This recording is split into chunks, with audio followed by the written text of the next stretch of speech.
Good morning, it is meringue day. So today we're going to make some meringues. I've got the day off and I still need to pop to the supermarket, but I can do that a little bit later. I'm going to make meringue kisses, or this meringue mix. Actually, you can make anything with it. But I'm going to make meringue kisses because they're sweet, and then I can share them around when I go to the shop tomorrow. And the meringue mixture that I'm using is from this book. Now, I love it, my stepmom loves it, and I'm sure you'll love it too. I haven't actually made any of the recipes in it, just the meringue mix at the beginning, because it is actually the best one. And you have to whisk it for like something ridiculous like 7 minutes, which you'd never think to do, but it really does work, and it comes out fluffy like clouds. So I'm off to Asda, and then I will come back and I'll see you in the kitchen and we'll make some meringues. Okay, so I've done my shopping and I came back with a ton of stuff that I didn't even need. That is the perils of going to a giant supermarket rather than just walking around the corner. But the reason I went to Asda is because it's so much cheaper, and living in the city centre, those little town, you know, the Tesco Metro places are so expensive. But anyway, they've got a really good cake section at Asda, so that's why I went there looking for freeze-dried raspberries, but they didn't have it. But I did get popping candy. So we're now going to make meringues, and I'm going to make a few different flavour meringues. I'm going to make popping candy, coconut, chocolate and ginger, and I'm going to colour them all up, and they're going to look absolutely beautiful on the plate. So let's get started. Alright, so first things first, you've got to decide how much you actually want to make. So for example, 500 grams would make you about 30-35 meringue kisses. What you have to do is you have to decide your amount. It can be any amount you want, say 250, and you have equal amounts of egg whites to sugar. So if you have 250 of sugar, you have 250 of egg whites, and yes, you do have to weigh the egg whites. Okay, so bowl. Digital scales, because not everything in life can be vintage. Digital scales, 0, and some sugar.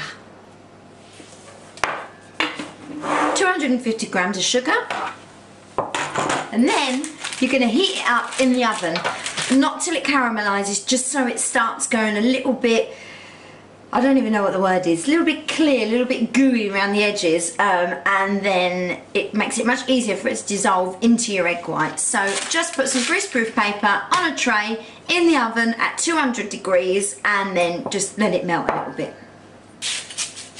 On it goes. Flatten it out so it all heats up at the same temperature, and don't worry about the lumps, they'll be fine.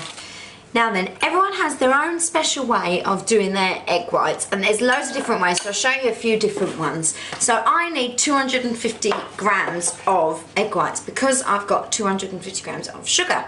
So the normal way, I'll just get my rubbish bag ready to put the shell straight in. The normal way that quite a lot of people do is they crack it, break it in half, which I've not done, but there we are. We'll do a different one instead. Put it all in, and then just use your hand and pull out the egg yolk. Number 3, crack your egg, get rid of the top, and just let it drip through your hands, and then all you're left with again is the egg yolk. Now then, if you get a bit of shell in your eggs, just do one of these. Oh, that was trick number 1. Right.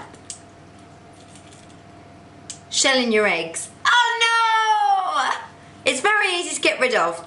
All you do is, you get your shell and you just scoop it out, rather than fishing around for ages like this. Number 2 is the one I was going to show you before. Crack the egg in the middle.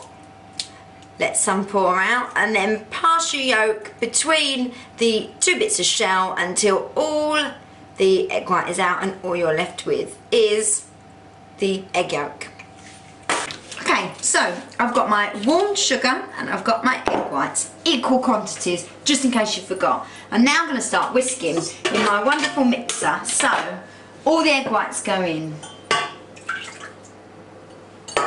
And you whisk them until they're stiff, but make sure you don't get to the stage where it ends up looking like cotton wool. I forgot to mention, while you're whisking your egg whites, turn the oven down to 100 degrees so that it cools down, ready to cook them. That looks pretty good to me. Come see. I'll show you. It's like frothy and looks a little bit like the top of a lager or a pint of Guinness, which is pretty good. You could go a little bit further, but I'm not going to. At this stage, you start adding your warmed through sugar spoonful by spoonful.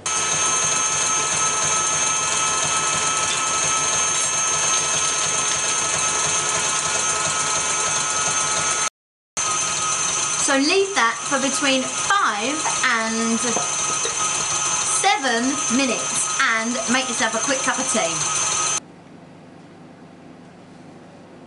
5 minutes later, and this would have happened.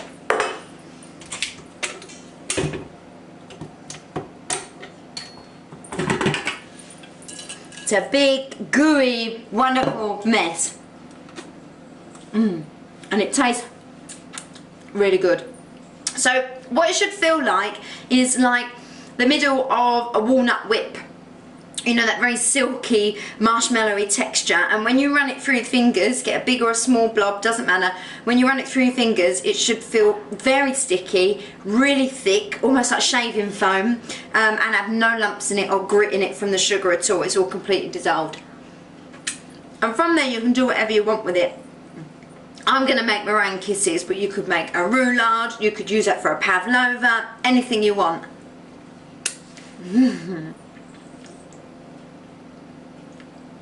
I'm going to make 4 different flavours after sipping my tea. Okay, so I'm going to make 4 different flavours. As I told you before, I'm going to make chocolate, coconut, ginger and popping candy. When you flavour meringue, do not use anything liquid like a food colouring directly into the mix, or an oily flavouring like, for example, like vanilla essence or lavender oil or something like that. It needs to be as dry as possible, otherwise all the egg protein out of here will sink and it just won't work. So everything must be dry. All you need for this flavouring bit is a spatula, a trusty tablespoon, gold if you have it, but silver will do if not, and 4 bowls, or as many bowls as you want to do. So the next bit's the fun bit. What you need is a pint glass. No, we're not having a beer.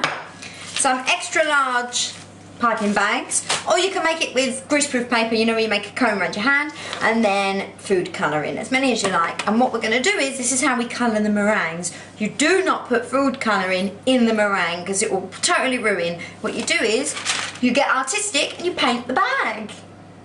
Okay, so what I've done here is, I've turned one inside out and I've placed it over the cup, or glass.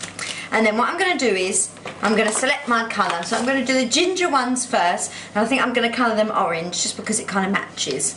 So all you do is, you can either use a paintbrush or one of these gel ones, and just, if it's the first time you use it, cut the end off, and just pipe lines all the way down the bag. It doesn't have to be neat, doesn't have to be even, so long as there's enough colour there. The next thing you have to do is you have to stuff the bags. Now, because they're inside out, it's tricky, and I'm really bad at it, and I really shouldn't be wearing a white 1970s dress to do this, but I'm doing it anyway. If I get in a bit of a pickle, I'll come back to you. So, get your mixture,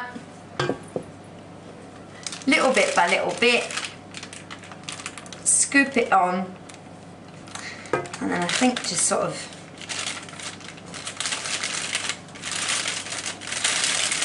there we are. Yeah! Start turning the bag the right way round. And eat any leftover bits as you get them.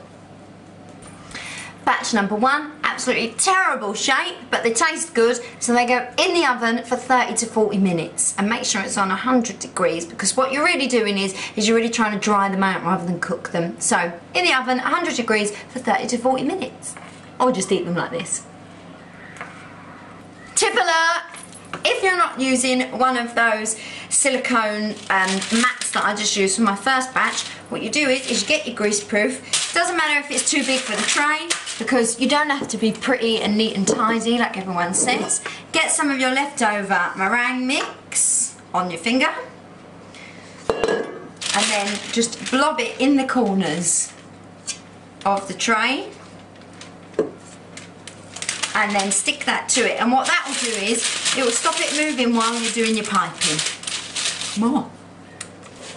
Okay, so I've just finished piping my chocolate ones, which are, again, not the bestest of shapes, but what you can do on the top of them, if you want to make them look very farmer's market, is sprinkle them with a little bit of cocoa before you put them in the oven. And that's the meringues done. It makes a ton of washing up, and it makes you terribly sticky. Do not wear a dress like I am, but for now I'm going to wash up, and then I'm going to have another cup of tea and then go and meet my friend. So I'll see you later. Get cooking!